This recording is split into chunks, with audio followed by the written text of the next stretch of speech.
gotta go, cause I got me a drop top, and if I hit the switch, I can make the ad. Your Do Good, Feel Good station. Yo, yo, yo. Welcome back. Estamos de vuelta. This is Orale, Houston. On the amazing 102.5 FM. Your Do Good, Through Good station. Hey, let's go with it. Hey, so who knew that when Future released his song Mask Off, that would be prophetic. They would have some profound meaning years down the line. But here we are, ladies and gentlemen. Yesterday, everyone's favorite governor, Greg Abbott, basically made a statement, or he's doing an executive order here in the state of Texas where he's lifting the mask mandate and reopening business to 100% against the advice of health professionals. Now, there's a lot of emotion tied up in this. Just going through my social media feed yesterday, a lot of people have been feeling, well, let's just say a certain kind of way, one way or another. There's a lot of people that are 100% against it. There's some people that are 100% in favor, saying, finally, it's about time, ready to live free. I think we could dig through, the substance of that, maybe find what the actual solution going forward would be. But before we deep dive into it, your thoughts, guys. Mask off. Businesses open at 100%. Let's start with Ivy. No, let's start with Jocelyn. Well, Jocelyn's gonna dissent. All right. Well, Jocelyn, what do you think?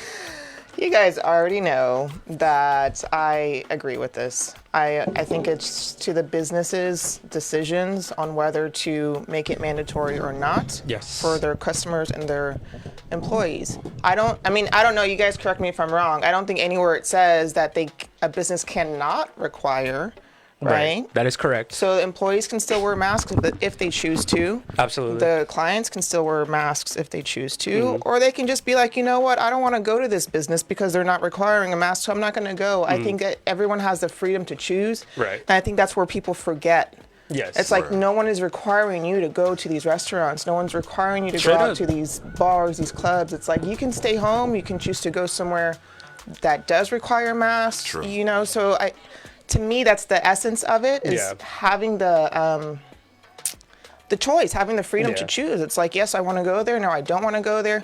Yes, I want to wear the mask. No, I don't want to wear the mask. And that, to me, that's the epitome of it all. Yeah. Yeah. So a lot of people share that point of view, and to be completely honest, no one can tell you that opinion is wrong.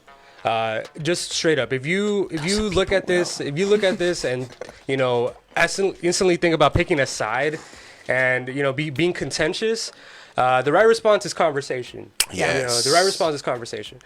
We all feel a certain kind of way about it. Me personally, I'm more in the camp that I feel like, I don't know if you guys have ever seen the meme where it's like a bathroom stall and then the lock is held by a Cheeto instead of like an actual lock. I feel like that's what the mask mandate was. It was like the least that the state or the government can do in order to try to prevent the spread of coronavirus. Right. Which, that's the best that they could do, because if we're talking about locking down, if we're talking about, that kind of, it was never going to happen in Texas. Just being realistic, we're a year into this thing. Yeah. Let's be real. It was never going to happen. Yeah. So now, I will say this. Cases are dropping. People are getting vaccinated. Only 6% of Texans so far have been vaccinated. This is as of Monday, so I know that number has increased, for full disclosure.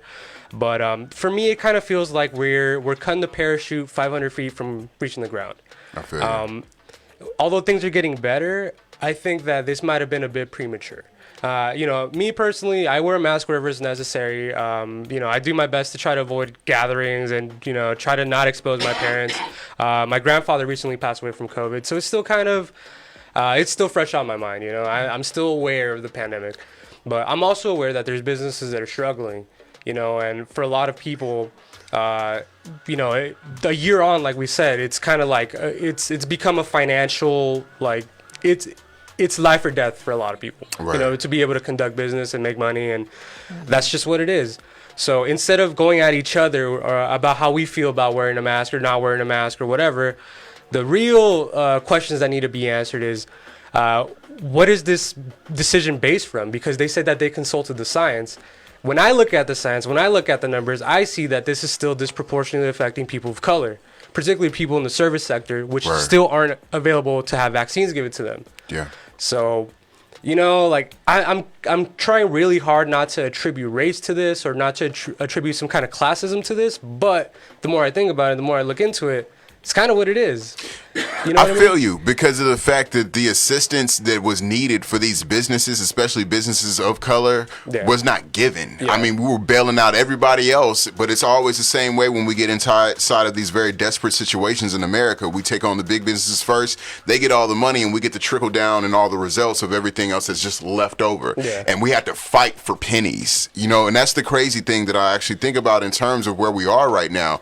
We're fighting for pennies. Literally, there are people more or less who have an idea in their heads that like, oh, you know, things are moving on and they're going in this direction, but that's you and your personal situation. And I'm not saying everybody has to worry about everybody in the entire world or the entire city, but at the very end of the day, we do have to think about what type of stress we're putting on healthcare workers because of the fact it's like, oh, we're going to open everything back up. You're talking about young people going out to clubs, and it's cool, and I understand everybody's got their thing. We could solve all this real quick if everybody more or less had an idea of what was at stake.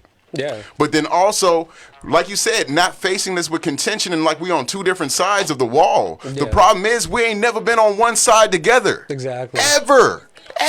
So we were kind of doomed to, you know, let's say just for the fact of the argument, we're doomed to kind of be partisan about this too, just like everything else, which is unfortunate. But this is reality, you know. It's gonna happen whether we want it to or not. So it's kind of time for us to be like we've been doing, be our own expert, make conscious decisions, and you know, kind of do what's best for us and our family. Now, as far as businesses go, too, you know, the whole reason for this is to try to generate more business for Texas business, especially small businesses. But, you know, now they're kind of thrown to the wolves, too, because now they're having to enforce something that the government doesn't. So it kind of puts them in an impossible position, too, of having to, you know, kind of navigate that. To throw another wrinkle on top of trying to keep your business afloat. Now you're having to police people, which no one wants to do. Let's be real. Man. Like, no one wants to stand at the outside of the small business making sure that, you know, people are doing certain kind of things. It's just impossible to. It's impossible to. I think about like Art Acevedo when he told us that, you know, they need people in the department. How are they enforcing these kind of things? That's true. Is it gonna be like police presence necessary? Like, there's a lot of things going into this decision that I don't think was well thought out. No, and I feel like the one thing, granted, yes, everybody should have the ability to make their own decisions, but did we have any say in this decision? Was it even brought to the people of the city? No, that's the issue. We never have a say in what is actually happening and what gets mandated, what doesn't get mandated. There's no, we have no input, you know? And it's just someone else deciding what everyone else is basically going to do each and every time that happens. And I feel like it's ridiculous at this point, you know? And not to have any input in your own city, not to be consulted, not to even be considered. But because of the fact that we're a largely minority city, no, they're not going to consider us. For what? And then consider the timing too, you know, like everything just froze over. There's still people dealing with busted pipes, you know, not being able to have drinking water, still looking for food. And I think there wasn't a big resolution to that, you know. There's still people dealing with that, and to just go immediately to this, if at the very worst it's just bad timing. That's true. That is true. You know, I would say at the very best it's bad timing. At the very worst it's negligence. It's straight up negligence and abandoning people. That's what it looks like, you know.